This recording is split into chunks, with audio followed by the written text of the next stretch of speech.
from whose name our Chief Minister, our Politburo member, our leader draws his name, village, hosted the first Communist Party conference in Kerala. The legends of the communist movement, Comrade P. Krishnapilla, Comrade A.M.S. Nambudripad, Comrade A.K. Gopalan, and many others were delegates to this conference. With Comrade P. Krishnapilla as the secretary, the Communist Party started functioning initially from a place called Chirkul in Kannur, braving intense repression, often having to work from underground, particularly when the party was banned.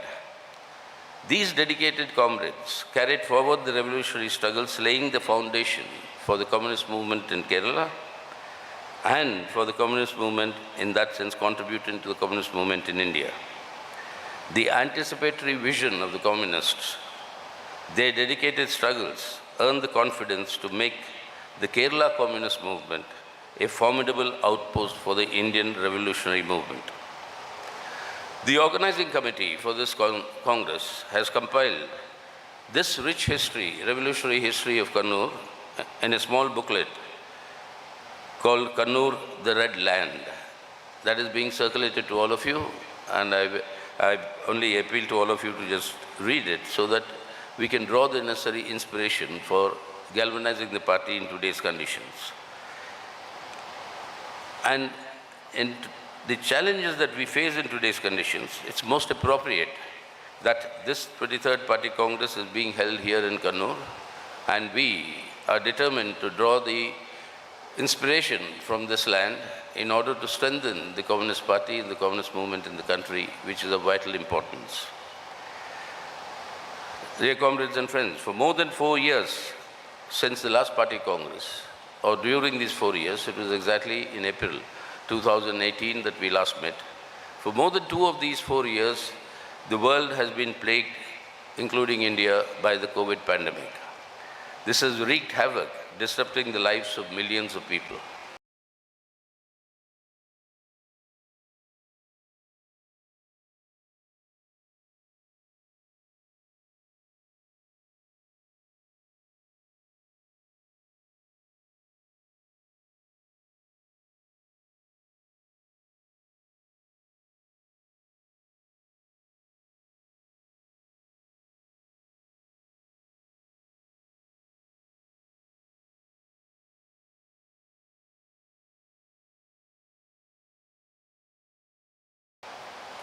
Even before this pandemic,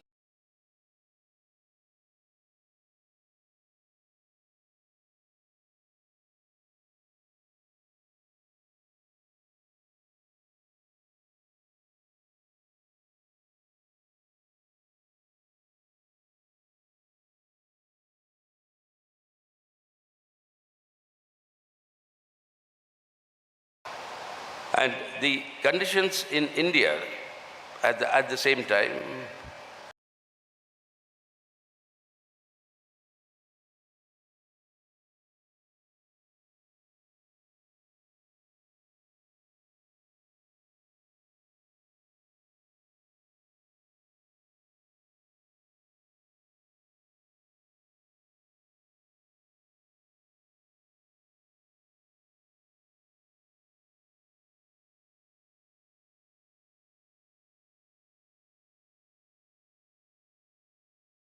have also demonstrated that where a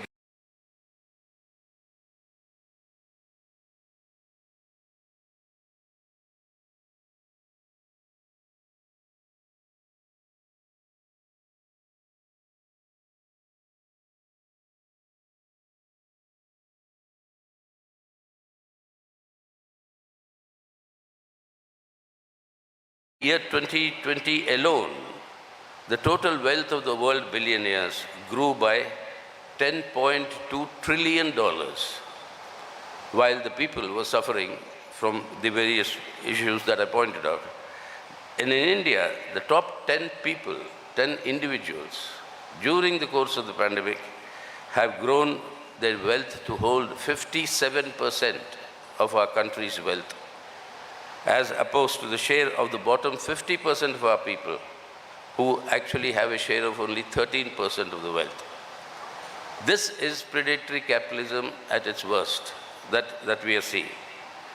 Now, in this quest to control the government so that these predatory policies can be followed, the market political rightward shift is taking place in every country. This rightward shift in politics is to ensure governments that will promote neoliberal policies and at the same time disrupt the growing unity of the working people in struggles against this double whammy attack of the pandemic and the economic recession.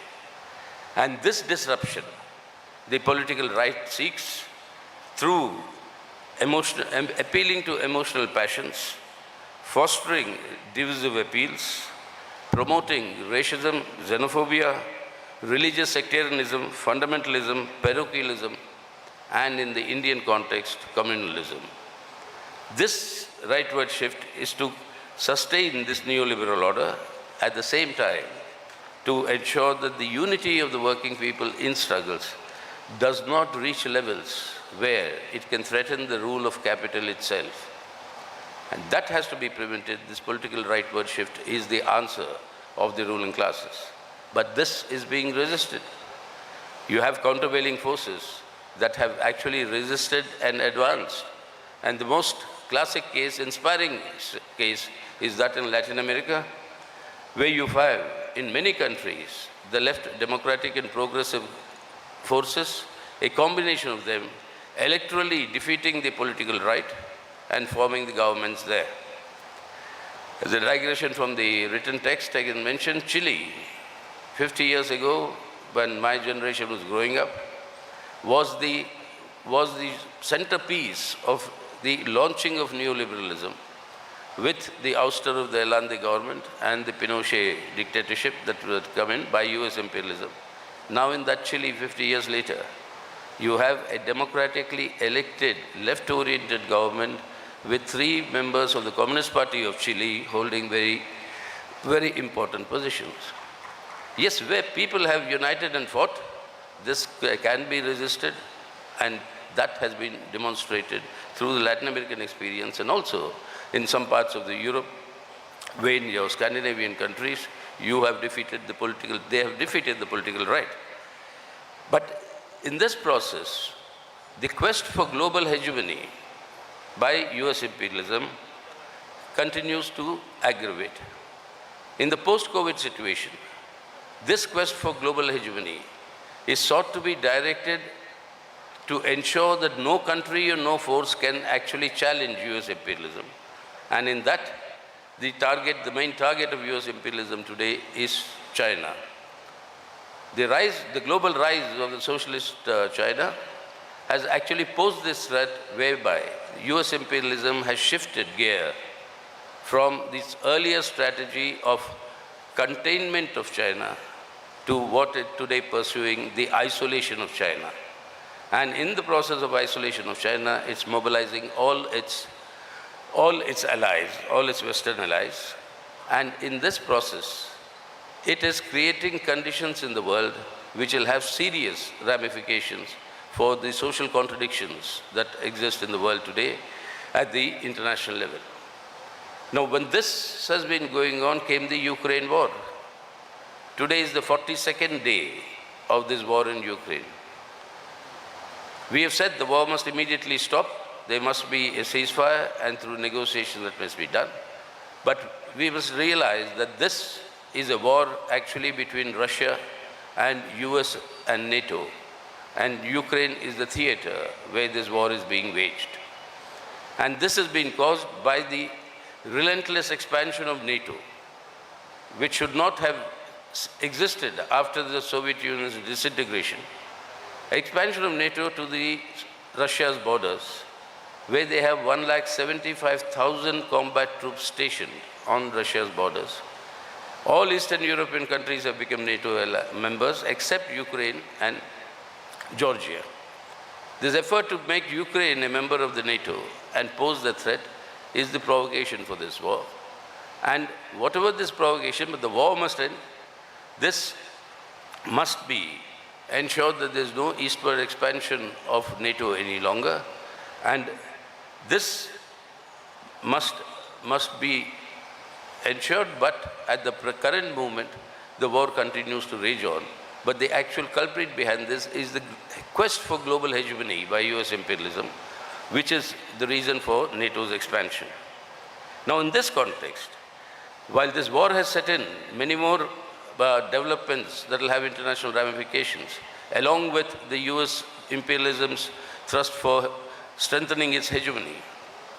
In this context, the role of India has come into focus, with India consistently abstaining on all anti-Russia resolutions in the United Nations. During the last 7 years, particularly, there's been a trend happening earlier, but during these last 7 years, under this BJP rule, India was taken to a position where its status as a subordinate junior ally of US imperialism was cemented. We've joined imperialist alliances, imperialist military arrangements, and with lots of treaties, India became a junior partner of US imperialism. But with the war in Ukraine, the futility of taking up this sort of a direction in India's foreign policy of becoming an appendage to US imperialism, that futility has been thoroughly exposed. It is clear from these developments that India has to pursue an independent foreign policy, maintaining the supremacy of its own national interests first, and not becoming an appendage to any imperialist bloc. And therefore, the time has come for this Modi government to reconsider withdrawing from the Quad, which is a military alliance with USA, Australia and Japan, and with military exercises being conducted. India should start distancing itself from the Quad and should actually think in terms of exiting the Quad, because in these conditions of today, after the Ukraine war, in these new conditions, this future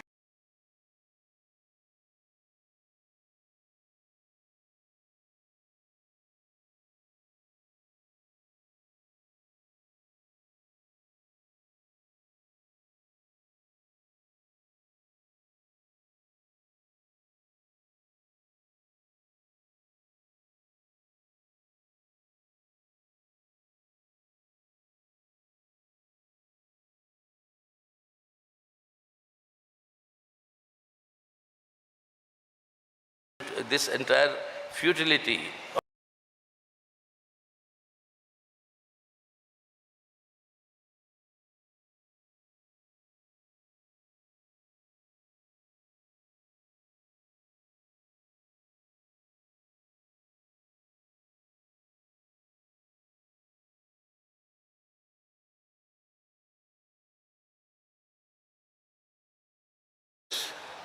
is legalizing political corruption and simultaneously imposing a full-fledged authoritarianism and authoritarian state apparatus with the complete attack on the democratic rights and civil liberties of individuals that are guaranteed by the Constitution. What we therefore see is the undermining of the Indian Constitution and change the character of the Indian Republic. All the four fundamental pillars, foundational pillars of the Indian Constitution, that is secular democracy, federalism, social justice, and economic sovereignty. Every single of these fundamental pillars is under assault today. The implementation of the fascistic RSS agenda of their Hindutva Rashtra requires a unitary state structure, which is completely contradictory to the federal state structure that is given in our Indian Constitution. So, to achieve this objective,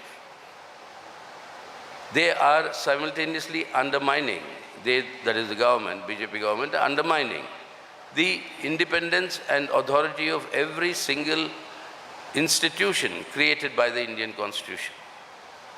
Beginning from the Parliament itself, laws are made without any discussion whatsoever. The judiciary, the election commission, the CBI, the ED, every one of these independent institutions, their independence is being compromised, And there is a determined attempt also in this process to aggressively carry forward this agenda while not paying any concern whatsoever to the problems that people are facing. There's no question of any relief to all the mishandling of the COVID pandemic by this central government. We have seen the manner in which corpses have floated on rivers like the Ganga. But the concern for people's livelihood, their growing unemployment, their hunger, their poverty, none of that has any priority with this government. On the contrary, today I think is the 14th time that the price of petrol has been hiked, petrol and diesel.